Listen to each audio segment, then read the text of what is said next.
जोहार नमस्कार। मैं सूरज कुमार आज फिर आप सबके बीच एक नए वीडियो में। आज हमारे झारखंड में और पूरे भारत की नज़र निर्मला सीतारमन जी पे थी। निर्मला सीतारमन जी हमारे देश की वित्त मंत्री हैं और पिछले लगभग 11वां साल में वो उन्होंने प्रवेश किया है और 11वें साल के उनके पास एक्सपीरियंस है। वो वित्त मंत्री हैं और पूरे भारत की नज़र आज उन पे थी कि झारखंड में या फिर पूरे भारत के आम जनमानस को वो क्या देती हैं, क्या बजट में आता है, क्या कुछ लाभ मिलेगा, क्या कुछ घटेगा।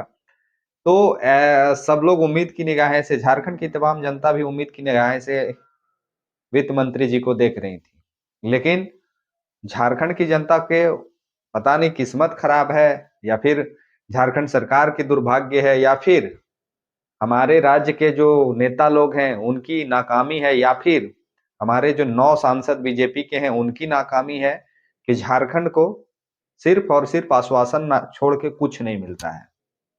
आप बिहार में जो उन्होंने स्पेशल पैकेज दिया, बिहार के लिए जो उन्होंने स्पेशल चीज कही, वो उसमें से झारखंड का 1% भी झारखंड के लोगों के लिए नहीं दिखता है। झारखंड एक ऐसा राज्य जहां से केंद्र सरकार को काफी चीजें जाती है। आपको मैं चलिए कुछ बताने से पहले कुछ जानकारियां आपको मैं देना चाहता हूं। आज बजट सत्र का दिन था, आज बजट पेश होना था। बजट किसको कहते हैं पहले थोड़ा सा आप समझ लीजिए। बजट मतलब होता है घर का बजट, जैसे हम और आप तैयार करते हैं कि एक महीना में हमको 10,000 रुपया चाहिए, 10,000 में 2,000 सब्जी के लिए, 2,000 तेल के लिए, 2,000 पेट्रोल के लिए, 2,000 बच्चे की फी के लिए। उसी तरह का एक बजट पेश होता है पूरे राज्य के लिए, फिर राज्य के बाद देश में भी बजट होता है पेश पूरे देश के लिए। उसी तरह आज बजट पेश किया हमारे वित्त मंत्री ने। लेकिन दुर्भाग्य झारखंड की ये है कि बिहार, जहां से राज्य को, जो बिहार का जो राज्य है, वहां से केंद्र सरकार को खनिज के नाम पे कुछ नहीं मिलता है। लेकिन वित्त मंत्री ने, जो हमारी निर्मला सीतारमन जी जो वित्त मंत्री हैं, बिहार को भर भर के चीजें दी। अब दो कारण हो सकते हैं। एक कि बैसाखी की ये सहारे चलने वाली सरकार है जो केंद्र में है, क्या है कि नीतीश कुमार जी का उनको गठबंधन में साथ है, ये डर हो सकता है। दूसरा डर ये हो सकता है कि बिहार में इसी वर्ष चुनाव होने हैं और इसी वर्ष चुनाव होने हैं, तो हो सकता है कि प्रलोभन देने के लिए बिहार को स्पेशल पैकेज दिया गया हो, बिहार को स्पेशल चीजें दी गई हो। अब आप कहिए कि स्पेशल क्या है, तो स्पेशल जो, मान के चलिए सपोज दैट दो भाई हैं और एक भाई के पास कुछ नहीं है, दूसरे भाई के पास बहुत सारी संपत्तियां हैं। एक भाई को अगर हम खुश ना भी रखेंगे फिर भी उससे ले लेंगे, दूसरा भाई जो है उसको खुश रखना जरूरी है, और अगर हम उसको खुश नहीं रखेंगे तो मेरा कुर्सी डोल जाएगा।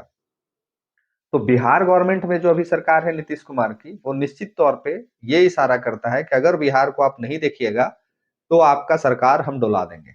और इसी वजह से निर्मला सीतारमन जी ने बिहार को कुछ स्पेशल दिया। लेकिन झारखंड को क्या मिला, झारखंड को क्या मिला ये आपको जानना चाहिए। अभी आप लोगों ने सुना होगा कुछ दिन पहले हेमंत सोरेन जी और वित्त मंत्री हमारे जो हैं और हमारे जो स्वास्थ्य मंत्री हैं, खास करके इरफान अंसारी जी, ये काफी चर्चा में और काफी कंट्रोवर्सी में रहते हैं और इनकी एक इंटरव्यू काफी लोगों में लोकप्रिय हुई थी और वायरल हुई थी। वो इंटरव्यू को मैं पुनः आपको याद दिला देना चाहता हूं, आपको जानना चाहिए। इन्होंने कहा था कि 1,36,000 करोड़ रुपया अगर केंद्र सरकार मुझे नहीं देती है, 1,36,000 करोड़ रुपए अगर सरकार मुझे नहीं देती है, मैं अगले दिन से ही कोयला रोक दूंगा पूरे भारत में। कोयला जाने ही नहीं देंगे पूरे भारत में, सभी गाड़ियों को रोक देंगे अगले ही दिन से। आज वो दिन बीते हुए कई एक दिन हो गए, ना कोयला रुका, ना इनका 1,36,000 करोड़ मिला। तो अब सोचने वाला विषय ये है और आपको जानने वाला विषय ये है कि केंद्र सरकार झारखंड सरकार को क्या वो 1,36,000 करोड़ रुपए दे दिया? क्या केंद्र सरकार से जो मांग थी कोयला रॉयल्टी का जो पैसा था 1,36,000 करोड़ रुपया, क्या केंद्र सरकार ने झारखंड सरकार को दे दिया? और अगर नहीं दिया है तो फिर ये कोयला रोक क्यों नहीं रहे हैं? क्यों कोयला नहीं रोक रहे हैं जब इनका स्टेटमेंट आ गया और ये कोयला रोक सकते हैं? आप इनके जो सचिव हैं उनका भाषण सुन लीजिए, मंत्री जी का भाषण सुन लीजिए, इवन मुख्यमंत्री जी का भी भाषण सुन लीजिए। वो भी कहे थे कि अगर हमको पैसा नहीं मिलेगा तो हम कोयला रोक देंगे, लेकिन कोयला नहीं रुका। दुर्भाग्य आज देखिए कि झारखंड 40% खनिज देता है केंद्र सरकार को। यहाँ का कोयला, यहाँ का अभ्रक, यहाँ का तांबा, यहाँ का पीतल, यहाँ का सोना चांदी से पूरे देश के लोग जगमगाते हैं। और आज वित्त मंत्री ने भी साबित कर दिया कि झारखंड की क्या अस्मिता है, झारखंड का क्या औकात है उनके नजर में। झारखंड की जनता को कुछ नहीं मिला सिवाय आश्वासन के। जो पूरे भारत में जिस राज्य में कुछ नहीं है, जो उस राज्य को भी लाभ पहुंचेगा, वही लाभ आपको भी पहुंचेगा, झारखंड के लोगों को भी पहुंचेगा। अब जरा एक बात मुझे स्पष्ट कर दीजिए, आप लोग कमेंट में लिखिएगा जरूर कि कितने झारखंडी हैं जो प्योर आदिवासी मूलवासी, कितने झारखंडी हैं जो 12 लाख रुपया का टैक्स बचा लेंगे। 12 लाख रुपया टैक्स फ्री की है सरकार, उसमें भी बहुत सारा टर्म कंडीशन है। वो टर्म कंडीशन ना कभी झारखंड भारत के लोग समझेंगे और ना ही कभी उस पर लागू करेंगे और ना ही कभी वो अपने आप पे लागू करेंगे। कितने परसेंट लोग हैं जो आईटीआर का मतलब भी समझते हैं? कितने परसेंट लोग हैं जो टैक्स फ्री के बारे में सोचेंगे? ये वही लोग का पैसा बचेगा जो लोग सीसीएल में सर्विस करते हैं, जो लोग सरकारी टीचर हैं, जिनका पेमेंट 1 लाख रुपया है, उन्हीं का ना पेमेंट, जिनका पेमेंट 1,20,000 होगा उनका 12 लाख पार करेगा साल में। अब बताइए, आप लोग कमेंट करके जरूर बताइएगा कि झारखंड में कितने परसेंट आबादी है जो साल का 12 लाख कमाती है।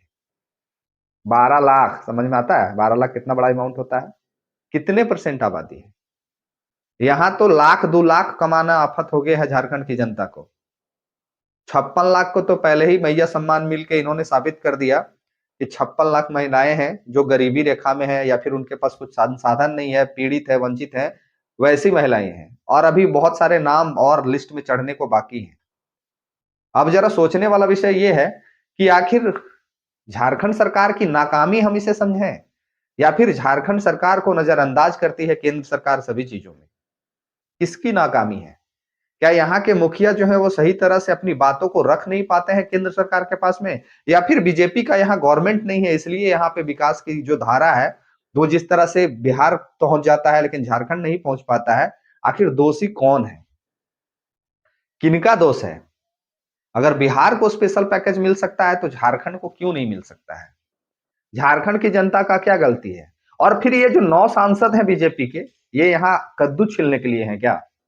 ये जो 9 सांसद हम लोगों ने जिताया है, मेरा भी सांसद बीजेपी का ही है मेरे विधानसभा क्षेत्र से, तो ये जो 9 सांसद हैं, 14 में 9 बीजेपी के पास में है, तो ये कद्दू छीलने के लिए हैं। जब अपनी बात को रख ही नहीं पाते हैं केंद्र सरकार के पास में, अपनी समस्याओं को बता ही नहीं पाते हैं, सिर्फ फोटो खिंचाने के लिए और इवेंट में पर्दा उठाने के लिए। किस लिए हैं आप लोग, जब झारखंड की जनता का बात ही नहीं आप केंद्र तक पहुंचा पाते हैं? तो आपसे अच्छा तो बिहार सरकार है। नीतीश कुमार 12 को सांसद लेके हिले है पूरे झारखंड को, भारत को।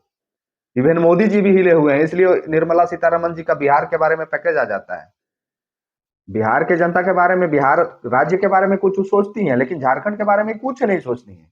मरे यहाँ का किसान, मरे यहाँ के लोग। और उसके बाद ये हमारा जो नौटंकी वाला सरकार है ये अलगे कहता है कि 1,36,000 करोड़ रख लिया है। बंद करो ना भाई कोयला, ऐसे ऐसे अगर आपकी बात को नहीं सुनता है तो बंद करो ऐसे ऐसे साहब कोयला को। जितने आपके पास संसाधन है उसका उपयोग करो। क्यों नहीं दे रहा पैसा आपका सरकार? मजाक बना के रख दिए हैं पूरे झारखंड को। झारखंड को एक बेहतर नेतृत्वकर्ता की आवश्यकता है। इसको हमको और आपको सबको समझने की जरूरत है। ये सरकार अंधरी बहरी गूंगी सरकार है, ये कभी बोलेगी नहीं। और अंधरा बहरा गूंगा हमारा सांसद भी है, पूरे 9 के 9 जो बात को नहीं रख सकते हैं बीजेपी में होने के बाद भी।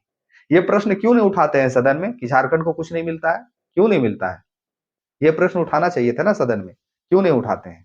आज बहुत सारे गरीब वंचित पीड़ित लोग निगाह, उम्मीद की निगाह से देख रहे थे निर्मला सीतारमन जी को कि कुछ बेहतर लेके आएंगी झारखंड के लिए।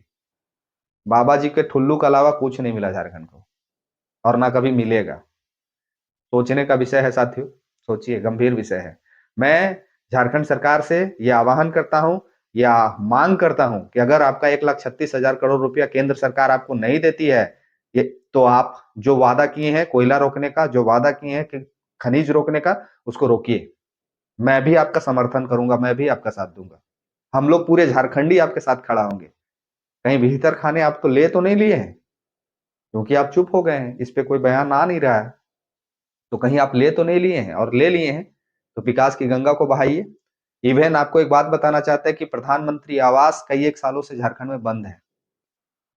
पहला ऐसा राज्य है झारखंड जहां प्रधानमंत्री आवास को बंद कर दिया गया है।